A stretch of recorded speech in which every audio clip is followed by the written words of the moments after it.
Hi, I'm Howie Rose, and welcome to this edition of One-on-One, during which we catch up with the manager of the Jupiter Hammerheads, who just also happens to be one of the more popular Mets of his generation, catcher Todd Pratt. Great to see you back in New York, Todd. Hey, Howie, what's up? Everything's going well, and I'm happy everything's going well for you. The managing thing right now, I know it's A-ball, but is it a stepping stone towards what you hope will be a big league managing career? I hope so. You know, I'm having fun with these young men and giving back to the game that gave me so much. Just got to pay my dues and keep grinding and help out these young men. How did it go about? Because you didn't get into managing right after your playing career ended, No, so how did it evolve? No, they just called me a few years ago when I was athletic director for West Georgia Tech. They're in right outside Atlanta, Georgia, and talked to my wife, and we took the jump. Is managing a passion similar to what playing was for you? Oh yeah, just different because you're watching, but you're concentrating on the 25 guys now. So when you're playing, you're kind of just one-on-one with the pitcher. I think it's safe to say playing was a passion for you because you were very energetic. Your role, essentially, for most of the time you were here, was to back up Mike Piazza.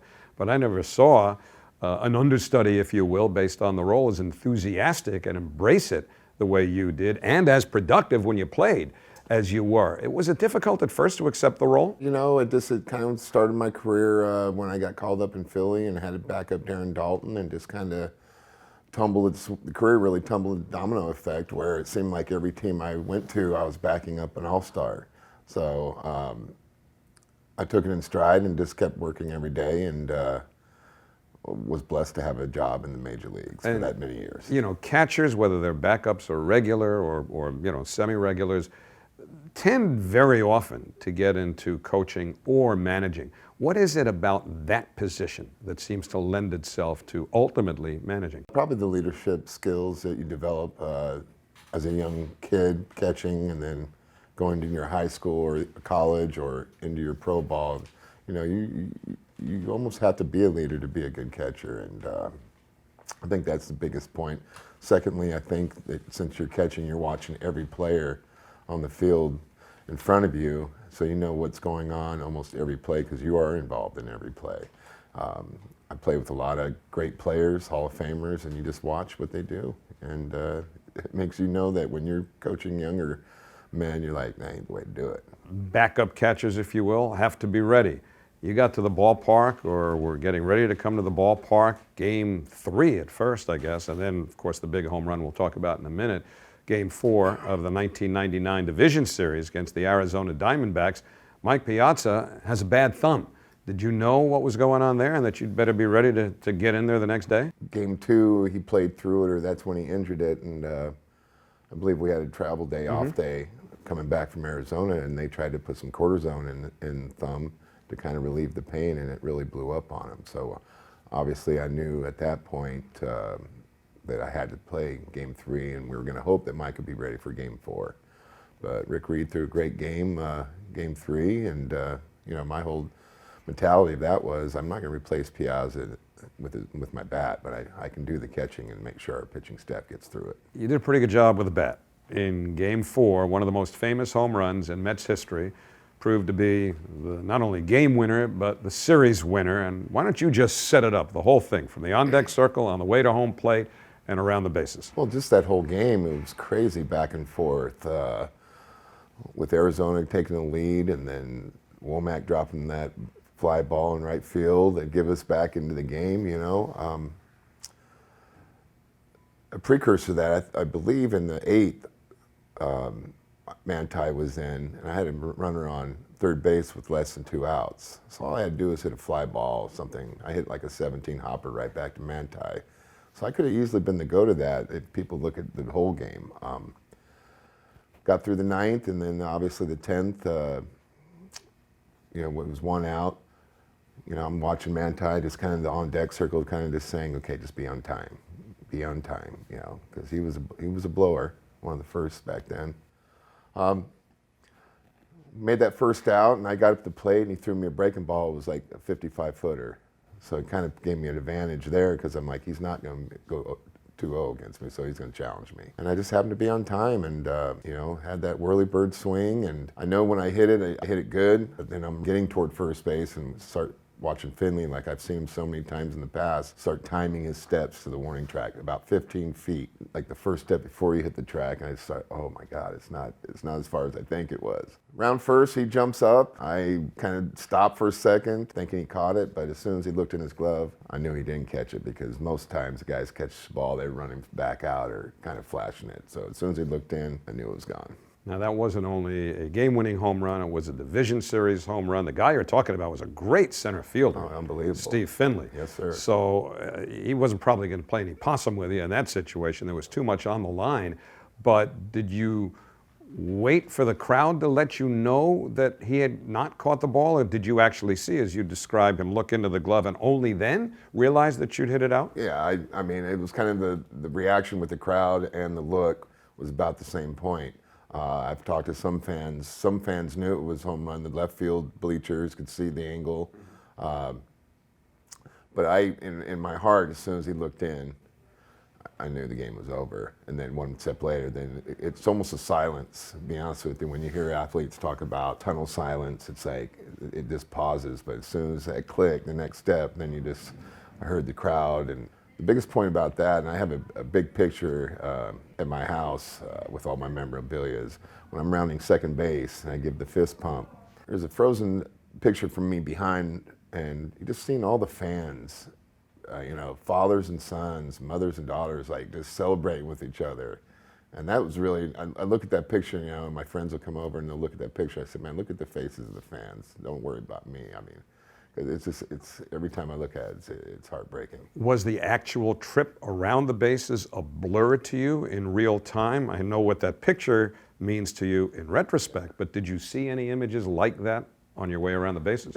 Just remember, I mean, between first and second, it was a pause. But as soon as I rounded second base and looked into the stands toward third base and up in the upper decks, and just like Shea Stadium was shaking.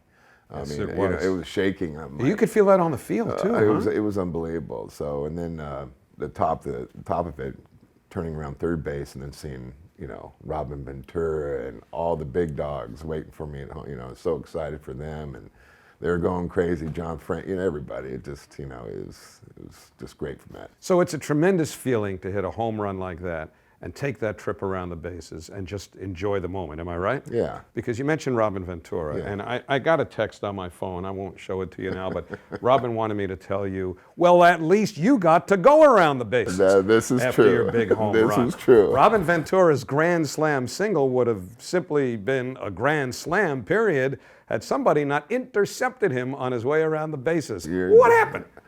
You're definitely right. Well, I first of all, in that game, I'm called on to pinch hit, and I'm like, really, Bobby's going to use me right now? His bases loaded, we're down by one, in the ninth, and I walk on fourth straight. Young, hard-throwing righty from Atlanta. So then you get on first base, and as a position player, you kind of do checks. You're going like, all right, base hit, we win the game. All I got to do is make sure I'm second. In different situations, not necessarily there, you're going, okay, freeze on a line drive, So I'm just checking, say, okay, base hit, we win. But all I have to do is touch second. Well, Robin usually, his home runs, we used to call him Helium Boy.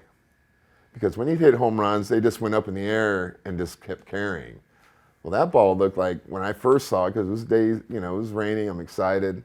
I thought it was a line drive in the gap to right center. That's a deep part of the field, in Shea Stadium. So I'm like, all right, this game's over. So you never saw the ball actually go over the fence? No. I just got to second base because I saw the trajectory at first. You're not on trial here. I'm not a judge I know, but I want to tell people, how that happens.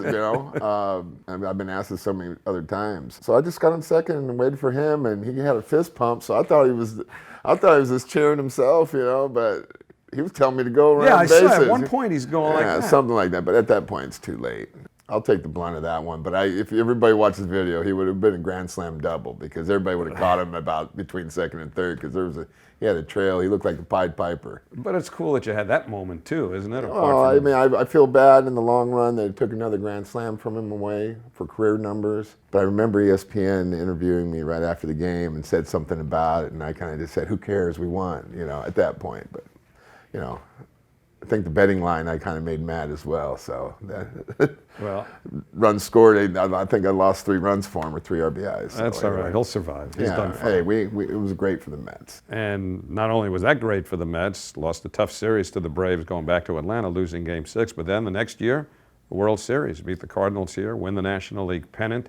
And of course, Bobby Valentine was the manager of that team, and Bobby so badly wanted to put his imprint on the game, not just a game, but the game. Do you remember how much it meant not only to you guys as players, but to Bobby to be in the World Series? Well, Bobby was the general of the team, and any general that leads an army that wants to be victorious, I guess. Everybody wanted it. It was the original Subway Series. We had it, interleague before, and it was called the Subway Series, but that was, the original, the Subway Series. Right.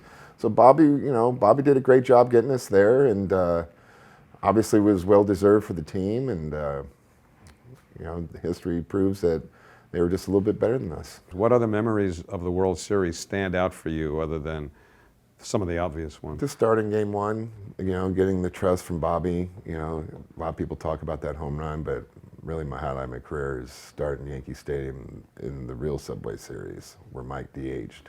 And just that, facing 2 great teams. Those were 2 great teams.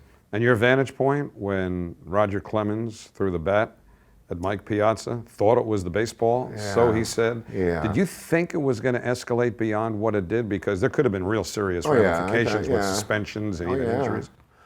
I believe so. That's a big question I get asked by fans all the time. Why didn't Mike do this, or why didn't, that was weird. The one thing, and I think I asked you about this in fantasy camp last spring, was that after Mike Hampton, who had been the MVP of the National League Championship Series and was pitching that game for the Mets, after he left the Mets, signed with the Rockies, somebody wrote a story and the headline was, "Hampton, we should have fought." And I'm thinking, well, now wait a minute, he's the pitcher.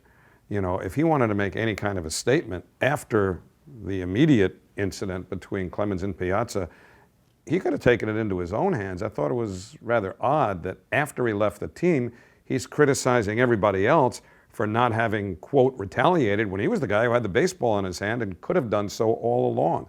Any harboring or I just don't feelings understand. about that? I just don't understand why ex-teammates or ex-players talk about past, events. I think you nailed it around the head. If he wanted to do something, he could have easily escalated it. In my heart, you probably want to go out there and ruffle, Clemens, but in my brain, you're like, we need Mike. No one got hurt.